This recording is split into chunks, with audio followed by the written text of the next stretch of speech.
The Hindu editorial. Memories. Remembering Partition by involving Pakistan and Bangladesh would have been more apt. Prime Minister Narendra Modi's announcement, followed by a gazetted notification to mark August 14 as Partition Horrors Remembrance Day, 74 years later, has received mixed responses, with about 2 million killed in the most brutal ways. An estimated 1 lakh women kidnapped and raped, and more than 15 million men, women and children displaced. Partition, the British Raj parting shot to India, left an indelible mark in hearts and memories across the subcontinent. For India in particular, the loss in territory and its people to west and the east, the decision was a painful cleaving that made much of the joy felt in gaining independence. The violence that was unleashed by the decision pitted Indians against Indians, Hindus and Sikhs against Muslims, with the worst of the horrors seen in Punjab and Bengal states that were partitioned in the most mindless and thoughtless display of colonial insensitivity.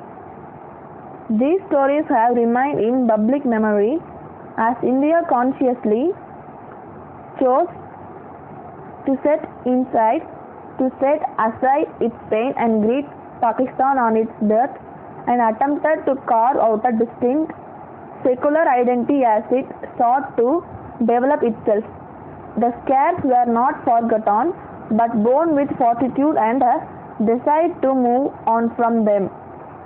Along the way, the two-nation theory based on religion alone that Pakistan founder Muhammad Ali Jinnah fought for so bitterly disintegrated with the creation of Bangladesh in 1971. Other developments have also helped heal the wounds of partition, not the least India's successes over the past 3/4 of a century, including a growing economy, its technological prowess, and a respected voice on the global stage. There is no question that a nation cannot know itself without knowing its past, and that the horrors of partition must be acknowledged, achieved, mourned, and commemorated. The concern over the naming of the day at this point, however, is that it forces the nation to look back on this traumatic time rather than looking ahead. Given that the trauma was felt not just in India but in 3 countries, an attempt to mark the day across the subcontinent might have been more inclusive. It is necessary to remember not just the violence of 1947 but also the colonial hand that wrought partition, hold the British Empire to account, and educate successive generations and the perils of imperialism, arbitrary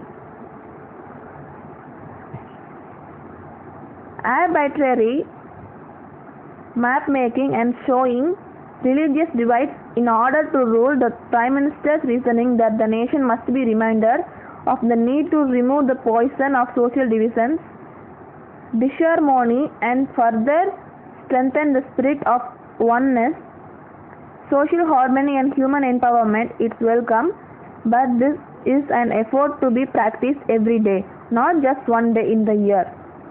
Thank you, The Hindu. Thank you, Andumati.